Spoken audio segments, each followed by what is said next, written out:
Rich, what's up, buddy?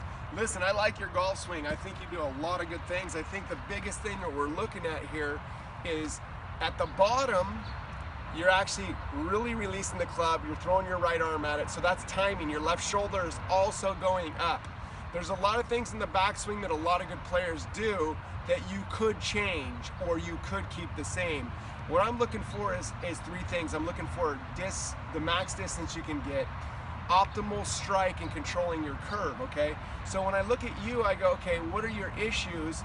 Your face is changing through the ball. Your rotation isn't as good as I'd like through with your chest.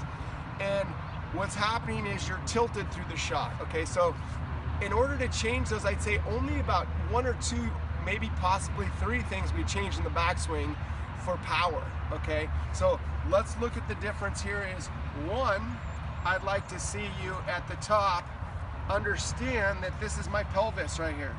And my pelvis is attached to my spine, which is attached to my shoulders. So anytime I change my pelvis, my shoulders will lean, okay? If my right side of my pelvis drops, my spine tilts this way.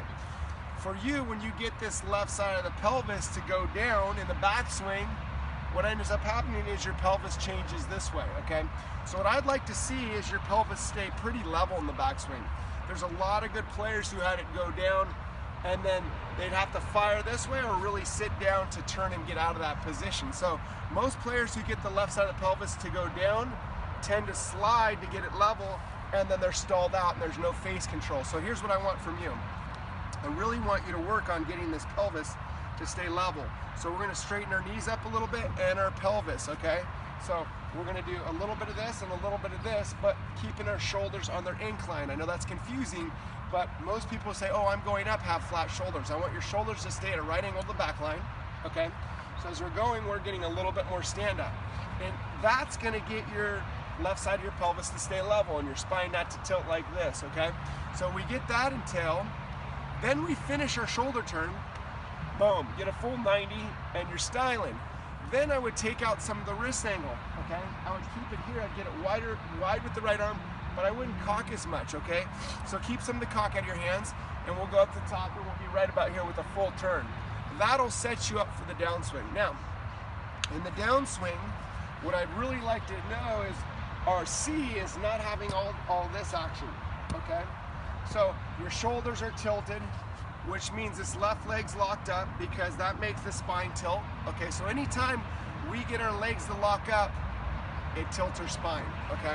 So what we wanna do is stay in flexion of the legs and external. Got that? In transition. That's the most powerful way to do it from here. You don't have to do it, but I'd like to see you do it. So what I'd like to see you do is go to the top, all the way with your new turn, get around in flexion external, and that's gonna look like this all the way to here. Legs go external or internal, flexion or extension. So you go around here, and then we're gonna go internal as we push off, okay? So we're not pushing off from the start. We go to the top, we go external, rotation, then we push off and turn. That would be ideal for you, okay? So you go to the top, you go external around, and then you clamp together, okay? I would also be doing a lot of no throws. Right arm stays bent, no throw. That means if I threw a ball, my arm would be straight. I don't want you to throw at the ball. I want your arm to stay bent. And you're doing a lot of these weird drills. I actually hit that good for a chip, okay? But what I don't want you to do is be doing what my buddy Teddy over here does. And doing that. Oh, she also hit that good, okay? What can you say? You get lucky once in a while, okay? So here's the deal. What I want is you to understand that your golf swing's good, but if you're doing all this action through here, I want this left shoulder to get open, 30 degrees to square, okay? And as you do that, I don't want this shoulder tilted like this. You got it? What's that, Teddy? Did you play good if they're only 28 degrees open? No, not really, only 30, okay? My friend brought up a good point, that's why I said, did I say square to 30? Or did I say 28? I did say square to 30.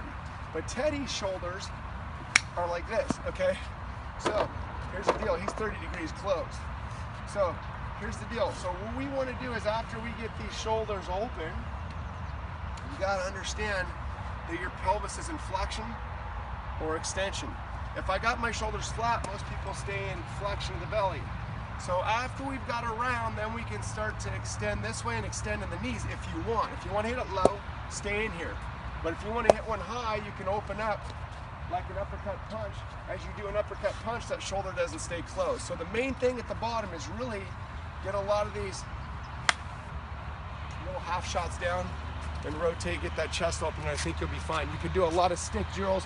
I'll send you a lot of little vids that you could do, and I think it'll be real easy. Just boom, a lot of these, and as you do it, let this club come behind you. Shaft on the leg, left hand on the shoe, then go here.